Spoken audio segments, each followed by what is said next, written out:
ہائے ہائے، اگر تم خامند ہو تو بیوی کے لیے رحمت بن جاؤ، بیوی ہو تو خامند کے لیے رحمت بن جاؤ، ایک دوسرے کو عزت دو، ہاتھ اٹھانا، گالیاں دینا، یہ کہاں کی انسانیت ہے؟ پھر ہمارا معاشرہ جوائنٹ فیملی سسٹم ہے، ساس ہو کر سسر ہو کر بچے اور بچی کی زندگی میں اتنا داخل ہو جانا کہ ان کی زندگی کوئی برباد کر دینا، یہ میرے پورے معاشرے کا ایک سلگتا ہوا، ایک جلتا ہوا، ایک دکھ دیتا ہوا، یہ ایک اتنا بڑا روگ ہے کہ میں کتنے ہی آنسو بہاؤں تو میں اس غم کا حق نہیں ادا کر سکتا جو ہر گھر میں لڑائی ہے، ساس اور سسر کا بے جا دخل بچی کی زندگی میں، اس نے گھروں کو آگ لگا دی ہے۔ ہمارے پڑوسی ذمہ دار ہیں، ان پڑھ ہیں بڑے ذمہ دار، تعلیم اتنی نہیں ہے، تو ان کے ایک بچے کا میں نکاح پڑھانے گیا تو ان کے والد بیٹھے تھے نکاح سے پہلے، ایسے ہی تو مجھ سے کہنے لگے مولانا صاحب میری بیوی نے مجھ سے کہا کہ دیکھو ہم دونوں عمر گزار چکے ہیں، تو ایسا کرو اپنے بیٹے کا گھر الگ بناؤ اور اس کی بیگم کو وہاں لے کر آؤ، اگر یہاں لے کر آؤ گے تو ہم دونوں کہیں ان کی زندگی خراب نہ کر بیٹھے اور ان کی زندگی میں دخل دے دے کر کہیں ان کی زندگی کو تنگ نہ کر دیں، میرے بیٹے کا الگ گھر بنا، وہاں اس کی بیگم لوگ کے لیے لے کر آ تاکہ ہم ان کی زندگی میں داخل نہ ہو سکے۔ میں حیران ہو کر ان کو دیکھ رہا کہ ان پڑھ باپ، ان پڑھ ماں، اور اتنی اعلیٰ درجے کی بات۔ اب ہر آدمی میں یہ سخت نہیں کہ اپنے بیٹے کے لیے الگ گھر بنائے، یہ تو ہمت ہے کہ ان میں دخل دینا چھوڑ دے، کہ خامند سے زیادہ خامند کے ماں باپ اس کی بیوی پہ حق جتا رہے ہوں، یہ میرے نبی کی معاشرت نہیں ہے۔ میں دکھ سے کہہ رہا ہوں، اب محسوس نہ فرمائیں، کوئی عورت ساس ہے تو محسوس نہ کرے، کوئی سسر بیٹھے محسوس نہ کریں، میں درد بھری فریاد کہہ رہا ہوں، یہ میرے معاشرے کا سلگتا ہوا ایک مسئلہ ہے، ایک گہرا داغ ہے جس نے زندگیوں کو تباہ و برباد کر کے رکھ دیا ہے۔ کہیں اس کو الٹ بھی ہوتا ہے کہ آنے والی لڑکی ایسی بدتمیزی کرتی ہے کہ اس کے خامند کے ماں باپ کو بے عزت کر کے رکھ دیتی، رشتہ داروں سے توڑ کے رکھ دیتی ہے، یہ کیسز بھی ہیں لیکن یہ تھوڑے ہیں، یہ دوسرے والے زیادہ ہیں۔ میں اپنے نبی کی معاشرت بتانا چاہتا ہوں کہ میرے نبی کی زندگی میں محبت کے سوا کچھ نہ تھا، کل کائنات کے نبی ہیں۔ اور حضرت عائشہ سے کہہ رہے، عائشہ دوڑ لگائیں، عائشہ دوڑ لگائیں۔ کوئی یہاں کہہ سکتا ہے، کوئی مولانا کہہ سکتا ہے بیوی سے آؤ بیگم دوڑ، تمہارے کو گھر نکے نکے تھی دوڑنا کتنے، چلو پوڑیاں چڑھ دے رہا کرو، پوڑیاں چڑھو ہیں۔ عائشہ دوڑ لگائیں، کون کہہ رہے ہیں؟ دو جہان کے سردار عائشہ دوڑ لگائیں، تمہاری تو بزرگی فوت ہو جائے۔ تو آپ نے صحابہ سے کہا، ایک سفر سے واپس آ رہا، جاؤ بھائی سب آگے چلے جاؤ، وہ سارے آگے چلے گئے، جب وہ نظروں سے غائب ہو گئے، عائشہ آؤ دوڑ لگائیں، دونوں نے دوڑ لگائی۔ حضرت عائشہ فرماتی میں آگے نکل گئی، کچھ سال گزر گئے تو میں ذرا موٹی ہو گئی، تو ایک سفر سے واپس آ رہے تھے، آپ نے کہا صحابہ سے چلو بھائی آگے، سارے صحابہ آگے چل کے غائب ہو گئے، کوئی نظر نہیں آ رہا، تو پھر آپ نے کہا عائشہ دوڑ لگائیں، میں کہا لگائیں، کہا میں ہم نے لگائی تو میں ذرا موٹی ہو گئی تھی، تو نبی آگے نکل گئے، تو پھر آپ نے فرمایا ہذہ بتلک عائشہ، آج میں نے اپنا بدلہ لے لیا، اس وقت تم جیت گئی تھی، آج میں جیت گیا۔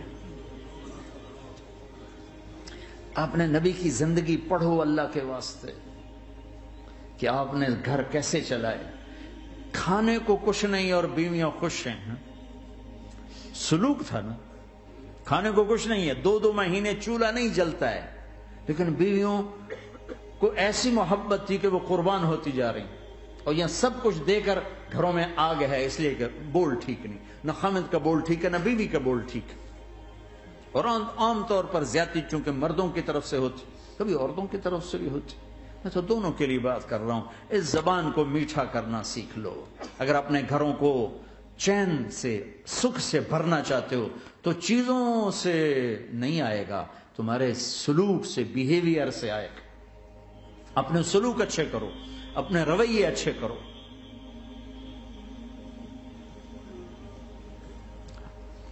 مسجد نبوی میں حبشہ کے لوگ، ایتھوپیا، وہ کر رہے تھے چھوٹے چھوٹے خنجر، اس کے ساتھ نا وہ رقص کر رہے تھے. تو حضرت عائشہ کے کان میں آواز پڑی کہ یا رسول اللہ میں نے دیکھنا ہے. تو کوئی ہمارے ایسا ہوتا کہتا تو لایا نہیں کرتی، فضول کام دیکھتی. تو نبی کی بیوی کو چل بیٹھ قرآن پڑھ، چل مصلی پہ بیٹھ جا، چل تسبیح پڑھ. تجھے خیال کیسے آیا دنیا میں دین مٹ رہا ہے، تمہیں خیال کیسے آیا کہ تو تماشا دیکھتی ہے؟ آپ نے کہا آؤ دیکھتے ہیں. خود آپ دروازے میں کھڑے ہو گئے اور عائشہ کو پیچھے کھڑا کر لیا. عائشہ رضی اللہ فرماتی میں آپ کے پردے میں کھڑی ہو کر میں دیکھتی رہی یہاں تک کہ آپ تھک گئے، ہمارے نبی تھک گئے. اور تھک کے نا کبھی یوں ہو جاتے، یوں ہو جاتے، ایک پاؤں کا سارا، پھر کہنے لگے عائشہ بس نہ کریں. میں نے کہا نہیں ابھی میرا دل نہیں بھرا. اچھا ٹھیک ہے. پھر کبھی یوں ہو رہے ہیں، کبھی یوں ہو رہے ہیں، کبھی یوں ہو رہے ہیں، کبھی یوں ہو رہے ہیں. حضرت عائشہ کہتے ہیں جب میں نے کہا بس، پھر آپ واپس آئے. یہ میرے نبی کی زندگی ہے. تم لان تان سے زندگی بنانا چاہتے،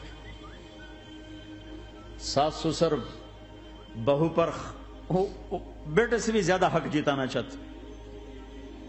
یہ عام معاشرے کی بات بتا رہا ہوں.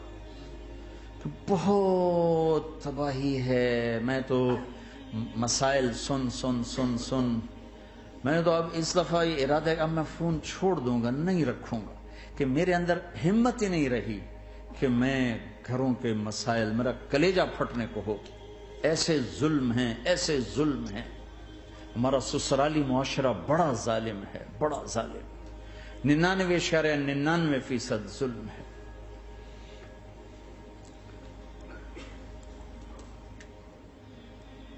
یہاں آنے سے پہلے ایک بچی کی پنڈی سے اس کا فون آیا کہ سسرال نے کہا تھا بچی ہوئی تو طلاق دے دیں گے.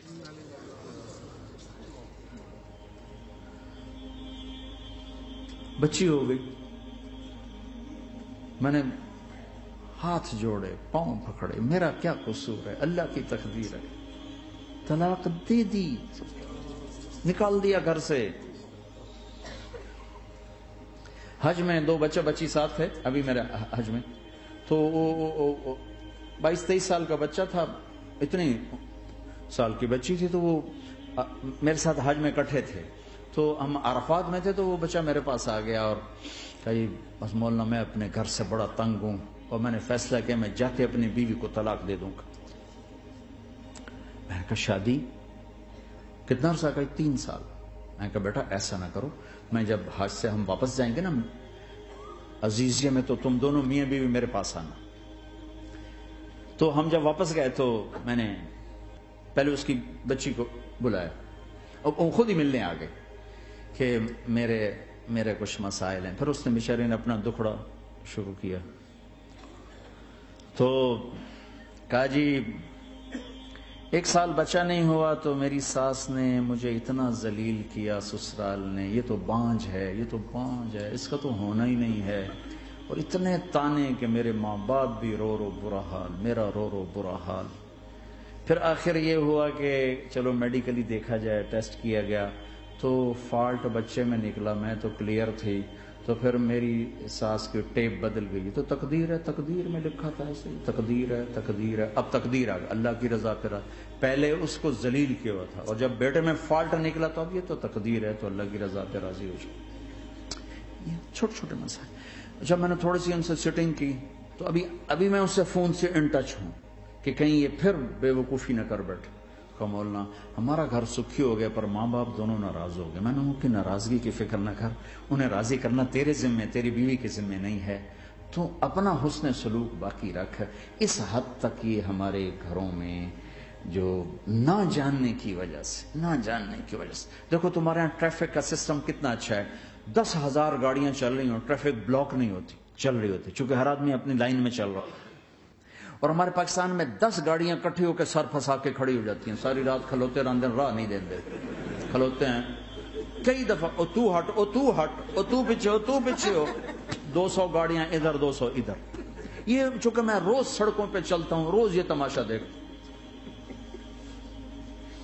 اگر تم اپنی لائن میں رہو تو کوئی فساد ہی نہیں. جب تم اپنا بیریئر کراس کرتے ہو پھر فساد شروع ہو جاتا.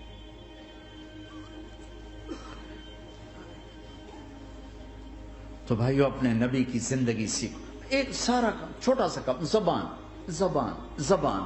غیبت چھوڑ دو، جھوٹ چھوڑ دو، گالی چھوڑ دو، تانا چھوڑ دو، طنز چھوڑ دو، برا بھلا کہنا چھوڑ دو، بلکہ حوصلہ افزائی کرو، تعریف کرو. ایک ہماری دھوبن تھی ماسی شریفہ، مرحوم 85 میں فوت ہوئی، سن 85. بہت لڑاکی تھی.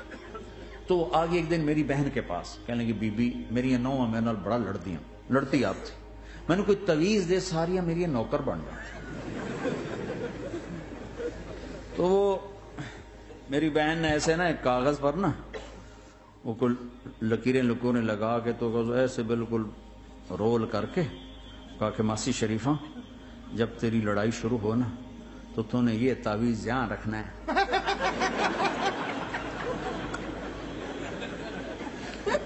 اور اس کو گرنے نہیں دینا. اگر یہ گر گیا تو بڑا فساد ہو جائے گا. اب کیا چکر تھا؟ چپ کرانا تھا اس کو. لڑائی تو ساری اس کی تھی. ہفتے کے بعد وہ آ گئی، بی بی تو تا ایسا تویت دکھتا ہے ساری لڑائی مک گئی. کیوں؟ جو ماسی شریفہ آپ چپ ہو گئی. یا وہ شروع ہوتے وہ ایسے کر کے بیٹھ جاتے، لڑائی ختم. تو میں سب کو یہ تعویذ دے کے جا رہا ہوں، جب تمہاری لڑائی شروع ہو تعویذ یہاں رکھ لینا، بولنا نہیں.